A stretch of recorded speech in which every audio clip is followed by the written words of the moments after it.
Time for a confession. We've been angry. In Europe, they've been sliding the Ford Focus RS around for a long time. But here in the good old US of A, land of the free, we've been Focus free. It's time for that to end. The Ford Focus RS is here, but does it completely drift its way into our hearts? Is it better than the Volkswagen Golf R or WRX STI? Sounds like it's time for a road test. Hi, I'm Aaron Cole. Let's go America. Right up front, the Focus RS looks like it just dropped out of the latest Fast and Furious movie. Everything is oversized. The rear wing, the exhaust outlets, front-end air intakes that's feeding the RS's hungry intercooler and brakes. Inside, everything feels a little old.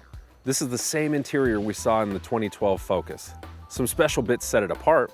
There's a flat-bottom steering wheel, Recaro seats with big fat bolsters, extra gauges, and lots of RS logos. Lots of them. It's a good thing they don't charge by the pound. The star, of course, is the gutsy, slightly crazy drivetrain. Up to 350 horsepower shoots out of its turbocharged 2.3-liter four-cylinder right through a 6-speed, short-throw manual gearbox, and those go to all four wheels. With 23 pounds of boost huffing through the turbocharger, power comes on hard and strong in the Focus RS. Rev it all the way to the 6,500 RPM redline, and the exhaust pops and crackles just like it would halfway through a rally stage. It's fast, too. With a 0 to 60 run of just 4.7 seconds, the RS makes you look down to remember that you're in a Focus, not a V8 muscle car. It's a slidey beast.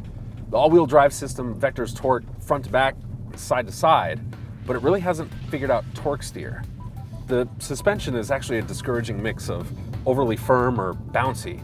If anything jiggles, it's gonna jiggle in the RS. It rolls, it pitches, it thrusts and cuts. It's out of control until it isn't. Filleting curvy roads isn't a thing in the RS. This axes through it and spits in the distance. The Focus RS does a good impression of hiding all that weight it piles up in the nose, but you need to make good with the all-wheel drive system first and let it handle the understeer. On the track, it shines. It has an uncanny knack for sniffing out an apex and finding the shortest way to get there. If you're into showboating, a drift mode will chew up as many tires as you can afford. The Ford Focus RS starts at about $36,000, and you get as standard Brembo brakes, Recaro seats, Sony audio. Options? There's not a lot, but we would start with the Michelin Sport Cup 2 tires and leave the heated seats and navigation for the daily drivers. The bottom line, the Ford Focus RS was totally worth the wait. It's probably the closest that any of us are gonna get to driving a rally circuit or drifting like a pro. So let's go do that. Follow us on Facebook, Twitter, Instagram, and YouTube. Thanks for watching.